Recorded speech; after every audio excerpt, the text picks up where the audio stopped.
ಕೋಟಿಗಟ್ಟಲೆ ಖರ್ಚು ಮಾಡಿ ಭವ್ಯ ಕಟ್ಟಡ ಕಟ್ಟಿದ್ರು ಬಿಇಒ ಕಚೇರಿ ಬಳಕೆಗೆ ಬಾರದೆ ಬಿದ್ದಿದೆ. ಸುಮಾರು 2 ಕೋಟಿ ವೆಚ್ಚದಲ್ಲಿ ನಿರ್ಮಾಣ ಮಾಡಿರೋ ಈ ಕಚೇರಿಯನ್ನ ಉದ್ಘಾಟನೆ ಮಾಡಿ 1 ವರ್ಷ ಕಳೆದಿದೆ. ಆದರೆ ಈ ಕಟ್ಟಡ ಮಾತ್ರ ಇನ್ನೂ ಉಪಯೋಗಕ್ಕೆ ಬರ್ತಿಲ್ಲ. ಚಿತ್ರದುರ್ಗ ಜಿಲ್ಲೆ ಹಿರಿಯೂರು ಪಟ್ಟಣದಲ್ಲಿರುವ ಕ್ಷೇತ್ರ ಶಿಕ್ಷಣಾಧಿಕಾರಿಗಳ ಕಚೇರಿ ಸಮಸ್ಯೆ ಬಗ್ಗೆ ಸಿಬ್ಬಂದಿ ಬೇಸರ ಹಂಚಿಕೊಂಡಿದ್ದಾರೆ. ಕೂದಲೆಳೆ ಅಂತರದಲ್ಲಿ ಹೊಸ ಕಟ್ಟಡ ಇದ್ರೂ ಬಳಕೆಗೆ ಸಿಗ್ತಿಲ್ಲ. ಶಿಥಿಲಾವಸ್ಥೆ ಕಟ್ಟಡದಲ್ಲಿಯೇ ಕೆಲಸ ನಿರ್ವಹಿಸುತ್ತಿದ್ದೇವೆ. ನಿತ್ಯ ಆತಂಕದಲ್ಲಿಯೇ ಕಚೇರಿ ಬಂದು ಕೆಲಸ ಮಾಡುತ್ತಿದ್ದೇವೆ ಅಂದ್ರು. ಏಷ್ಯಾನೆಟ್ ಸುವರ್ಣ ನ್ಯೂಸ್ ರಿಯಾಲಿಟಿ ಚೆಕ್ನಲ್ಲಿ ಹಿರಿಯೂರಿನ ಬಿಇಒ ತಿಪ್ಪೇಸ್ವಾಮಿ ಮಾತನಾಡಿದ್ದು, ನೂತನ ಬಿಇಒ ಕಚೇರಿ ಉದ್ಘಾಟನೆ ಆಗಿ ಈಗಾಗಲೇ 1 ವರ್ಷ ಕಳೆದಿದೆ. ಕಳೆದ 5-6 ತಿಂಗಳಿನಿಂದಲೂ ವಿದ್ಯುತ್ ಸರಬರಾಜು ಕೆಲಸ ನಡೆಯುತ್ತಲೇ ಇತ್ತು. ತ್ವರಿತವಾಗಿ ಕೆಲಸ ಮುಗಿಸಿಕೊಡಿ ಅಂತ ಸಾಕಷ್ಟು ಬಾರಿ ಮನವಿ ಮಾಡಿದ್ದೆವು.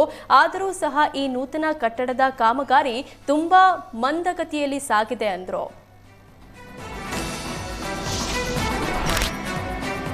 ಮಡಿಕೇರಿ ಹೊರವಲಯದ ಕರ್ಣಂಗೇರಿಯಲ್ಲಿ ವಿಜ್ಞಾನ ಕೇಂದ್ರಕ್ಕೆ ಗುದ್ದಲಿ ಪೂಜೆ ನೆರವೇರಿಸಲಾಯಿತು. ಸಚಿವ ಬೋಸರಾಜು ವಿಜ್ಞಾನ ಕೇಂದ್ರ ನಿರ್ಮಾಣಕ್ಕೆ ಭೂಮಿ ಪೂಜೆ ನೆರವೇರಿಸಿದ್ರು.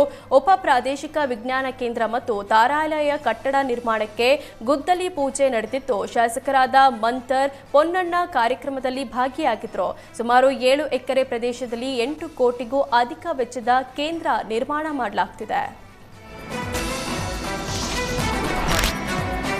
ಆಷಾಢ ಮಾಸದ ಮೊದಲ ಶುಕ್ರವಾರ ನಾಡದೇವಿ ಚಾಮುಂಡಿಗೆ ವಿಶೇಷ ಅಲಂಕಾರ ಮಾಡಿ ಪೂಜೆ ಸಲ್ಲಿಸಲಾಗುತ್ತಿದೆ. ಚಾಮುಂಡಿ ಬೆಟ್ಟಕ್ಕೆ ಭಕ್ತ ಸಾಗರವೇ ಹರಿದು ಬರ್ತಿದ್ದು, ಚಾಮುಂಡೇಶ್ವರಿಗೆ ಲಕ್ಷ್ಮಿ ಅಲಂಕಾರ ಮಾಡಲಾಗಿದೆ. ದೇವಾಲಯವನ್ನ ವಿಶೇಷ ಹೂಗಳಿಂದ ಸಿಂಗರಿಸಲಾಗಿದ್ದು, ದೇವಿಯ ದರ್ಶನ ಪಡೆಯಲು ಮುಂಜಾನೆಯಿಂದ ಸರತಿ ಸಾಲಿನಲ್ಲಿ ನಿಂತು ಭಕ್ತರು ನಾಡದೇವಿಯ ಕೃಪೆಗೆ ಪಾತ್ರರಾಗ್ತಿದ್ದಾರೆ. ಈ ಬಾರಿ 300 ರೂಪಾಯಿ, 2,000 ರೂಪಾಯಿ ಟಿಕೆಟ್ ಹಾಗೂ ಧರ್ಮ ದರ್ಶನಕ್ಕೆ ವ್ಯವಸ್ಥೆ ಮಾಡಲಾಗಿದ್ದು, 2,000 ರೂಪಾಯಿ ಟಿಕೆಟ್ಗೆ ಪ್ರಸಾದದ ಕಿಟ್ ನೀಡಲಾಗುತ್ತೆ. ಚಾಮುಂಡಿ ಬೆಟ್ಟಕ್ಕೆ ಖಾಸಗಿ ವಾಹನಗಳ ಪ್ರವೇಶಕ್ಕೆ ನಿರ್ಬಂಧಿಸಿದ್ದು, ಲಲಿತಾ ಮಹಲ್ ಹೆಲಿಪ್ಯಾಡ್ನಿಂದ ಬಸ್ ವ್ಯವಸ್ಥೆ ಮಾಡಲಾಗಿದೆ. ಮೆಟ್ಟಲು ಮೂಲಕ ಬರುವ ಭಕ್ತರಿಗೆ ವಿಶೇಷ ವ್ಯವಸ್ಥೆ ಕಲ್ಪಿಸಿದ್ದು, 1 ಲಕ್ಷಕ್ಕೂ ಅಧಿಕ ಸಂಖ್ಯೆಯಲ್ಲಿ ಭಕ್ತರು ಬರುವ ನಿರೀಕ್ಷೆ ಇದೆ. ಉತ್ತರ ಕರ್ನಾಟಕ ಶಕ್ತಿ ದೇವಿಯ ಹುಂಡಿ ಎಣಿಕೆ ನಡೆದಿದ್ದು, 1 ಕೋಟಿ ಕಾಣಿಕೆ ಸಂಗ್ರಹವಾಗಿದೆ.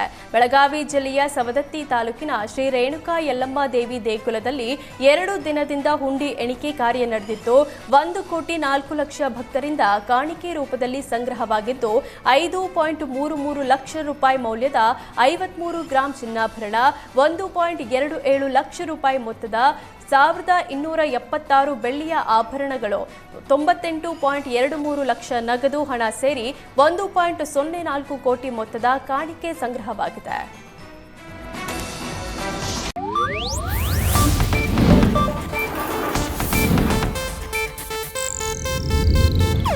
ಇದು ಏಷ್ಯಾನೆಟ್ ನ್ಯೂಸ್ ನೆಟ್ವರ್ಕ್ ಪ್ರಸ್ತುತಿ.